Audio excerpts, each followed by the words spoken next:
सो hello दोस्तों and welcome back to channel. आज की डेट है 30 अक्टूबर 2019 एंड आपकी सीए फाउंडेशन की नवंबर 2019 एग्जामिनेशन के पहले paper principles and practices of accounting को आज से बचे हैं exactly 9 days. Yes my dear friends, 10th day आपको जाना है और 2 PM को वो पेपर देके आना है। हमारी ये जर्नी इस वेब सीरीज की अभी तक फैंटास्टिक रही है, जहां हमने बहुत सारे चैप्टर्स को देखा है, समझा है, रिवाइज किया है। एक एम्प्टी बास्केट लेके आए थे हम इस वेब सीरीज में और उस बास्केट को धीरे धीरे करके फिल करते गए। और आज का ये लेक्चर, आज का ये एपिसोड हमारे सीजन 1 का है, लास्ट एपिसोड। सो दोस्तों, मैं सी अंशुल अग्रवाल फिर से एक बार आप सभी का वेलकम करता हूं एंड लेट अस स्टार्ट।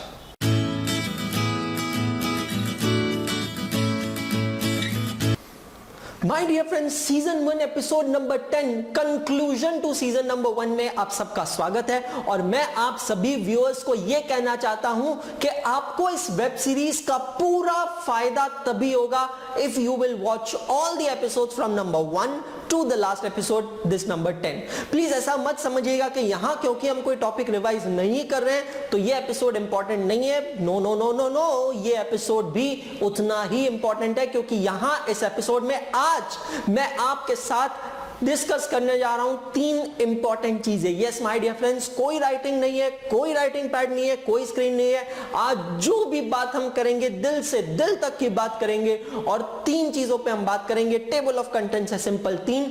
सबसे पहले वी विल डू रिव्यू और recap of the web series season number 1। अभी तक ये वेब सीरीज हमारी कैसी रही उसका करेंगे हम review. Number 2 what we are going to discuss is, मैं अपने तरफ से आप लोगों के लिए लेके आऊं यहां पे टोटल 9 एग्जामिनेशन टिप्स जिस पे हम करेंगे discussion. And number 3 is heart to heart discussion, जहां मैं करूंगा अपनी कुछ दिल की बात सीधा आप लोगों के साथ। तो दोस्तों आइए आज के इस एपिसोड को करते हैं शुरू, समझते हैं, ध्यान देते हैं ये वेब सीरीज की शुरुआत कैसे हुई, how I got an idea to start this web series. तो इसका पूरा क्रेडिट जाता है आप लोगों के। मैं पुणे से तो निकल चुका था अपने होम टाउन अमरावती के लिए, और मैं जब यहां आया तो मैंने इस बार सोचा मैं अपनी छुट्टियां अच्छे से बनाऊंगा, लेकिन क्या करे, कहते हैं ना कुछ तार ऐसे जुड़ जाते हैं कि आप कुछ आवाज निकालते हैं और वो दिल से आवाज मुझ तक पहुंच जाती है। और फिर मैंने सोचा कि क्यों ना बच्चों के लिए कुछ इनोवेटिव किया जाए, and then I started propounded this concept of web series. And congratulations to you that you guys are becoming the part of this historical movement and India's first educational web series. On the basis of messages that I received on my email, on my WhatsApp, on the YouTube comments and so many other reviews, जितने भी आप लोगों ने photographs भेजे हैं, लद्दाख से भेजा है, उत्तर प्रदेश से भेजा है, आपने ओमान से कॉल आया, मुझे अलग अलग जगह से जो भी फीडबैक्स आए, मैं आप सभी का दिल से शुक्रिया अदा करना चाहता हूं। मुझे बहुत खुशी हुई है ये जान के कि आप लोगों को मेरा काम पसंद आया है और मैं आप लोगों के ओवरऑल प्रिपरेशन में शायद कुछ कंट्रीब्यूशन कर पाया। दोस्तों ये जो वेब सीरीज थी इसको हमने स्टार्ट किया था 20 अक्टूबर 2019 को फ्रॉम एपिसोड नंबर 1 प्लानिंग। और वो एपिसोड था बहुत इंपॉर्टेंट, जहां मैंने आपके साथ शेयर किया था एक एक्शन प्लान। ये प्लानिंग में हमने समझा था कि what are the various topics covered in the syllabus, how the syllabus of this attempt November 2019 attempt is different from the earlier 3 attempts that has taken place so far. We have understood the paper pattern and lot of other discussions we have done, and we made the plan for the next episodes. Then we started one by one web series, starting with episode number 2 on bank reconciliation statement, number 3 on consignment account, episode number 4 on rectification of error, episode number 5 on inventory valuation, episode number 6 on partnership accounts, episode number 7 on SOGRA. I am sure अब आप तक accustomed हो गए होंगे इस particular term के साथ, what do you mean by SOGRA. episode number 8 हमने देखा on a very big topic, very important topic, company accounts. And the last episode number 9 which was premiered on the topic of bills of exchange and promissory notes. दोस्तों ये सारे episodes हर सुबह 11 बजे premiere होते थे और इन एपिसोड्स में हमने कंसेप्चुअल अंडरस्टैंडिंग के अलावा यहां पे किया analysis of the last 3 examination papers available with us and we have also analysed the 4 RTPs available with us and not only that we have solved the questions from RTP of May 2019 as well as November 2019 with an exception in the topic of bills of exchange where we have solved the question from November 2018 examination. हर रोज सुबह जब मैं मिलता था आपसे तो आप लोगों के लिए एक एक्शन प्लान लेके आता था। प्रीमियर से पहले कई लोग होते थे जो इंतजार करते थे और मैं फिर से बार बार इस वीडियो में 1000 बार आप लोगों को दिल से थैंक यू कहना चाहूंगा, क्योंकि दोस्तों ये जो क्रिएटिव वर्क होता है, ये क्रिएटिव वर्क में सबसे ज्यादा जरूरत होती है सेल्फ मोटिवेशन की and you get more motivated when your work is appreciated. मैं इस वीडियो के जरिए उन सभी लोगों का भी धन्यवाद करना चाहूंगा जिन्होंने मेरे वीडियोस को कुछ डिसलाइक्स किए हैं और मैं हमेशा एक चीज कहता हूं, your likes will appreciate us but your dislike will improve us. ये जो लोग डिसलाइक्स वाले हैं ये दिल से हमें प्यार करने वाले लोग हैं, क्योंकि ये वो लोग हैं दोस्तों जो हमें अभी भी बताते हैं कि we are still not the best, और मैं ये दिल से एग्री करता हूं, we are still not the best. So ये वेब सीरीज इस तरीके से हमने किया है, हर रोज जोश बनाए रखा है। मैंने आपके साथ अलग अलग मोटिवेशनल कोट्स शेयर किए, कुछ हरिवंश राय बच्चन जी के थे, कुछ मैंने खुद ने कोट्स बनाए थे, और आज तो आपके लिए है सुपर बोनेंजा इस वीडियो के एंड पे। डायरेक्टली आप चेकआउट नहीं कर सकते, वीडियो आपको पूरा देखना पड़ेगा।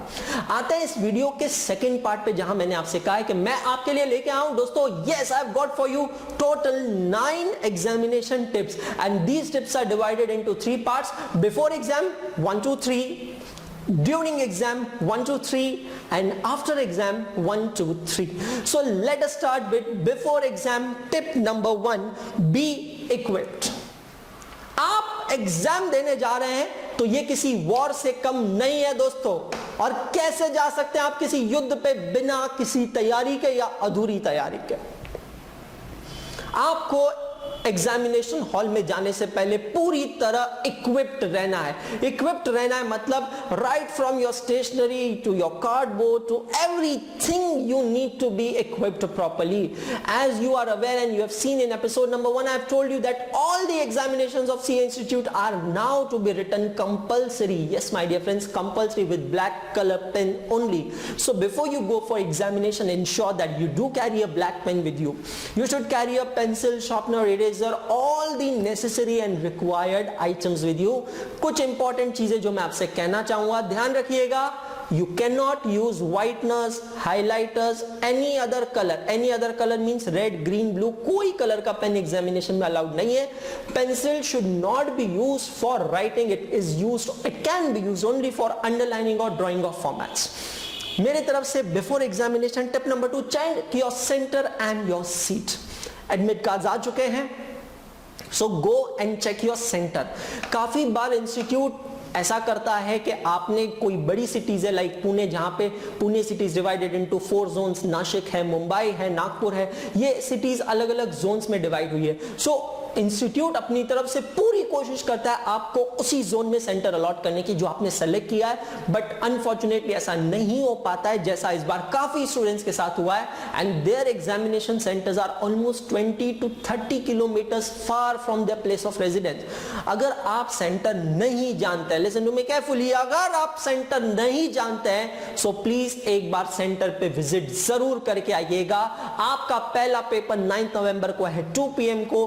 रीडिंग टाइम मिलेगा 1:45 से। Ensure that you reach centre at least half hour before 1:45, that is at 1:15 PM। Centre पे जाइए, अपनी सीट चेक कीजिए इट्स एवरीथिंग इन शेप और नॉट, कहीं कोई चिट तो नहीं छुपी है। और सिर्फ इतना ही नहीं, please do go around the centre and check for the washroom, because in examination pressure होता है बहुत ज्यादा, और ये प्रेशर कहां से निकलेगा हमें कुछ पता नहीं है। तो ये सिचुएशन में ऐसा ना हो कि बड़े बड़े कॉलेजेस में छोटे छोटे वॉशरूम ढूंढने के लिए आपको समय वेस्ट करना पड़े, और ये 180 मिनट हमारे वेस्ट नहीं होने चाहिए। तो पहले ही जाके चेक करना चाहिए आपको। मेरे तरफ से before examination tip number 3 is about utilising the day of examination. 2 PM your paper will start and 1:45 is reading time. You should start from your home approximately somewhere between 12:45 to 1:15 depending on how far your center is. My dear friends, that day morning you may have approximately 6 to 8 hours to do revision. ये 6 to 8 hours में आपको क्या revise करना है, इसकी तैयारी, इसकी preparation आपको आज से ही करनी है। और आप देख रहे हैं ये वेब सीरीज में मैं आपको राइटिंग पैड्स दे रहा हूं, नोट्स बना के दे रहा हूं, और ये सारे नोट्स आपको मदद करेंगे उस एक दिन में वो सब कुछ रिवाइज करने की। तो ठीक ऐसे ही नोट्स आपको सारे सब्जेक्ट्स के लिए बना के रखना है। और एक चीज ध्यान रखना है दोस्तों, मैं काफी बार देखता हूं कि बच्चा एग्जामिनेशन सेंटर पे जाने तक टिल द एंड बुक खोलता है और पढ़ता है। नहीं नहीं नहीं नहीं, इतना समय वेस्ट नहीं करना है। जितनी पढ़ाई हो गई, घर पे से निकलते समय बुक्स को करो बंद और सिर्फ खुद पे ध्यान दो, खुद का कॉन्फिडेंस बढ़ाने पे ध्यान दो, खुद पे विश्वास रखो कि हाँ जो मैंने पढ़ा है वो सब मुझे आता है। No need to test your knowledge that point of time. आपको सेंटर पे आसपास में ऐसे कई दोस्त मिलेंगे, हे तुझे पता है कि ये होता है तो क्या होता है, वो होता है तो क्या होता है, ऐसा होता है तो क्या होता है। ऐसे सभी लोगों से दूर रहें। हम आते हैं टिप नंबर 4 में, which is during examination tip number 1। वो टिप मेरे तरफ से ये है कि make the most of your 15 minutes of your reading time. ये जो 15 मिनट का रीडिंग टाइम है ना दोस्तों, ये 15 मिनट है बहुत इंपॉर्टेंट। और ये 15 मिनट आपको एक लाइन ऑफ एक्शन देंगे, आपके पेपर की पेनिट्रेशन स्ट्रैटेजी देंगे कि आपको आपका पेपर शुरू कैसे करना चाहिए। सो ये 15 मिनट को अच्छे से आपको करना है यूज, और पूरी तरह से इस पे ध्यान रखना है। आप हर क्वेश्चन को आराम से पढ़िए और उस क्वेश्चन को ग्रेडिंग कीजिए ए, बी और सी में। If you feel confident about the question, give it A grade. If you are little less confident, give B. And if you are totally out of confidence, write down C. ऐसा कहीं नहीं लिखा है कि आपको paper compulsory question number 1 से ही शुरू करना है। You can start paper from any question, जिस भी क्वेश्चन से स्टार्ट करो। एक चीज ध्यान रखना, first impression is the last impression. So इस चीज को रखना है ध्यान। During examination tip number 2, presentation strategy. Diwali just खत्म हुई है, हमें पता है गिफ्ट पैकिंग बहुत इंपॉर्टेंट रोल प्ले करता है। अंदर मटेरियल कुछ भी हो, कितना भी हो, डजंट मैटर, जो दिखता है वो बिकता है।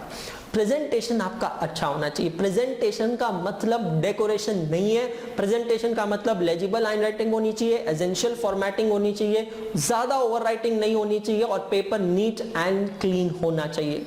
माय डियर फ्रेंड्स, आपकी आंसर शीट्स की एक टॉप शीट होती है जो आपको यहाँ स्क्रीन पे अभी दिख रही होगी। ये जो टॉप शीट है इसको आपको अच्छे से फिल करना है। लिसन टू मी केयरफुली, ये टॉप शीट के इंस्ट्रक्शंस में क्लियरली लिखा है कि darkening of the circle should be done using pencil only and writing work is to be done using black colour pen only. So ये चीज आपको ध्यान से लिखना है, अपना रोल नंबर ऊपर इन फिगर लिखना है और उसके नीचे एप्रोप्रिएट सर्कल को आपको डार्कन करना है। जो भी क्वेश्चंस आपने अटेम्प्ट किए उन क्वेश्चन नंबर को ये टॉप शीट पे टिक मार्क करना ना भूलिएगा। ये सारी चीजों का ध्यान रखिएगा। During examination tip number 3, avoid silly mistake. जब आप एग्जाम देते हैं तो एक साथ मल्टीटास्किंग होती है। हमारा माइंड सोचने का, प्रोसेसिंग का काम कर रहा है, हमारी जुबान, हमारे होठ काफी बार रेसिटेशन का काम करते हैं, इंश्योर करते हैं कि ज्यादा आवाज बाहर ना जाए, और हमारा प्रिंटर मतलब हमारा राइटिंग डिवाइस लिखने का काम करता है। तो होता यह है कि सपोज हम कोई कैलकुलेशन कर रहे हैं और हमारे माइंड ने इमीडिएटली सिग्नल दिया है कैलकुलेटर पे, कैलकुलेट किया, आंसर है सपोज 1,35,000। हमने मुंह से कहा 1,35,000 और हम जब लिख रहे हैं 1,35,000, by that time our mind have already started thinking on the next concept और क्वेश्चन, और शायद इस समय हम यहां 1,35,000 लिखते समय एक जीरो मिस कर जाए। इसकी पूरे चांसेस है, ऐसा हो सकता है।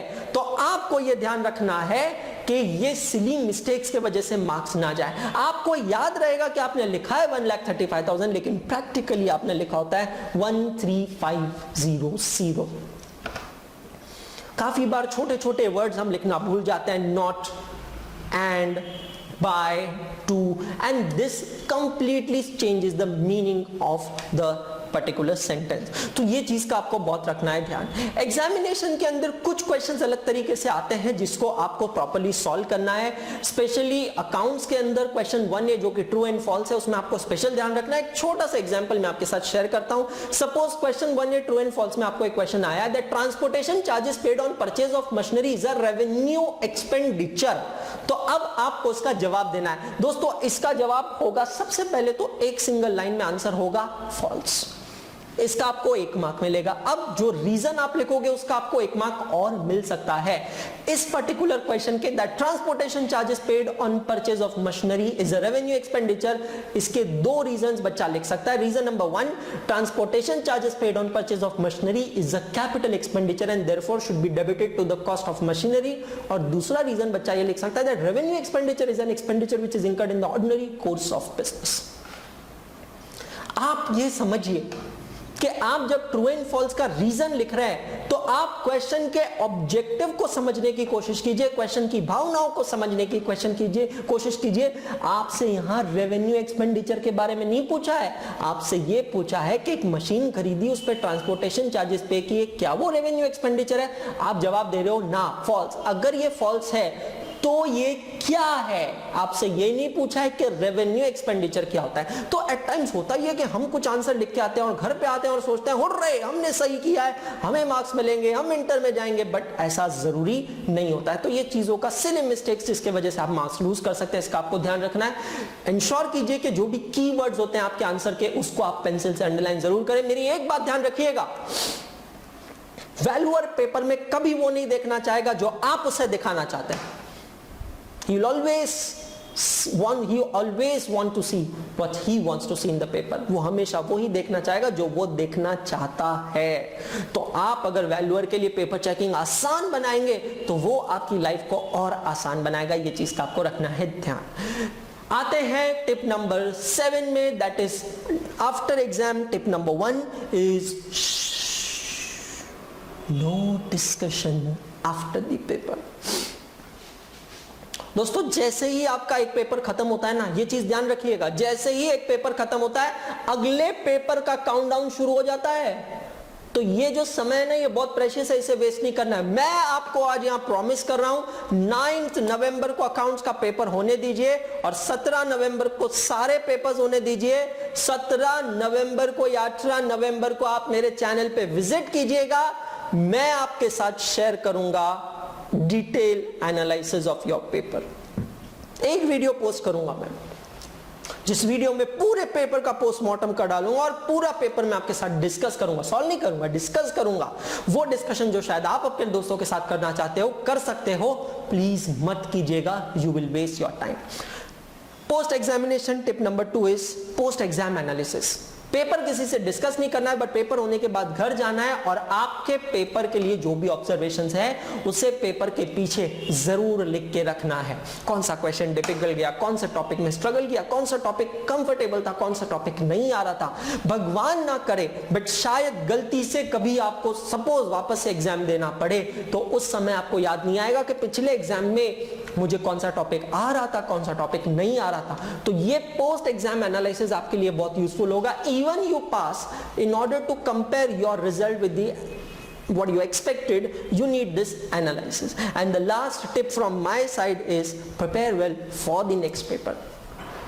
दोस्तों आप बहुत लकी हैं कि पहला पेपर है 9 नवंबर को और उसके बाद दूसरा पेपर लॉ का सीधा 13 नवंबर को। 10th, 11th, 12th 3 दिन का आपको गैप।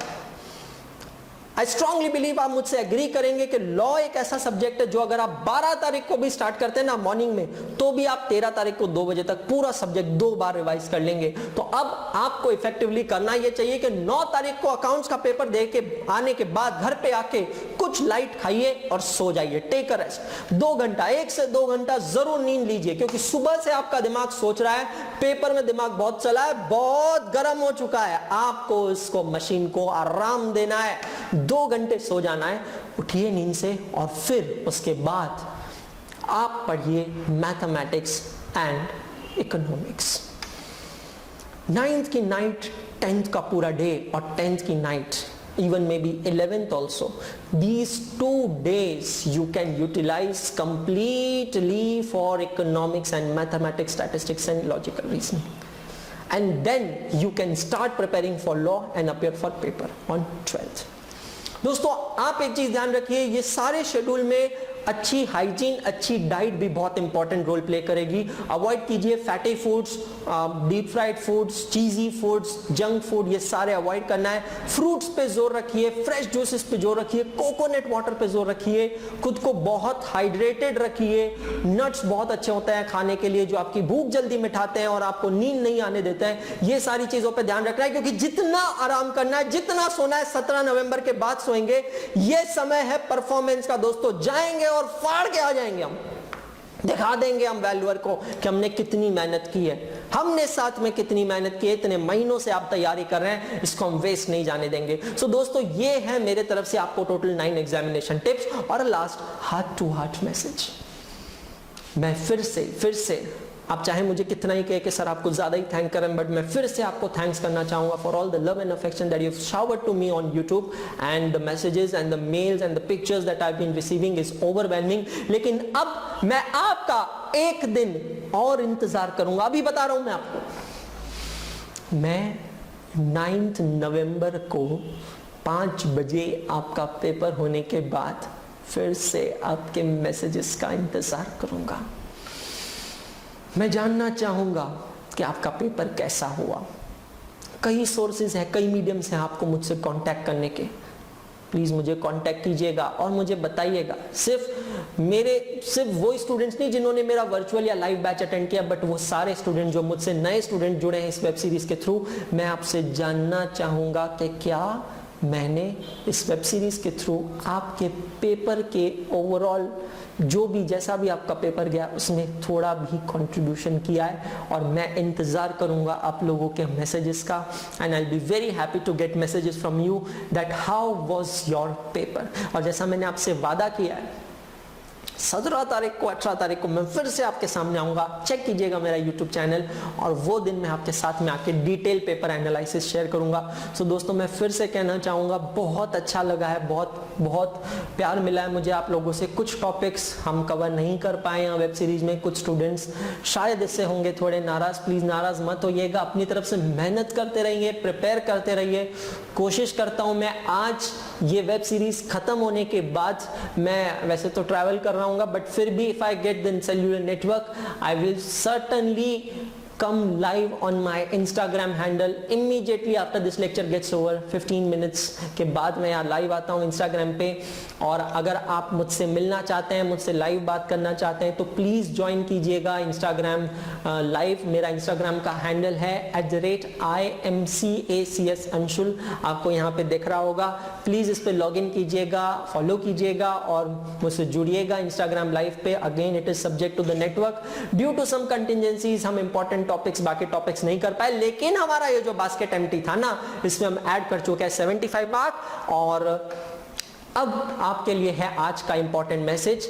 मैं दिल से बिलीव करता हूं ये जो आज का मैसेज मैंने आपको लिखा है, ये पोएम वोएम नहीं है, ये मेरे दिल की बात है सीधी आप लोगों के लिए, और ये आपको जरूर जरूर जरूर पसंद आएगी. Again I will wait for your feedbacks. Happy learning, happy study.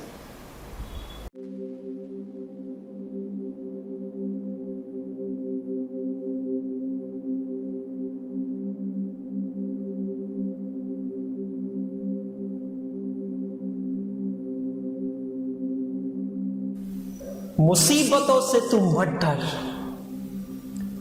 मुसीबतों से तू मत डर, तू उसका सामना कर.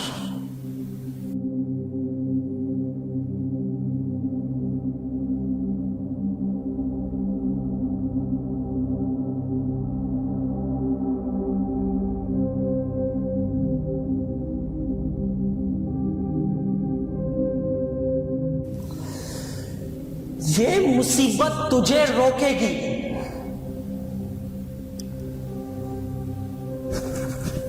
तुझे डराएगी, रुलाएगी, पर तू उससे मत डर, तू उसका सामना कर. पहले तू नीडर होके जाएगा और फिर मुसीबतों से डरकर रुक जाएगा। अगर तू रुक गया तो तू हार जाएगा, और अगर तू हार गया तो तेरा डर जीत जाएगा। अपने अंदर साहस कर, मेहनत कर, मुश्किल से मत डर, तो उसका सामना कर।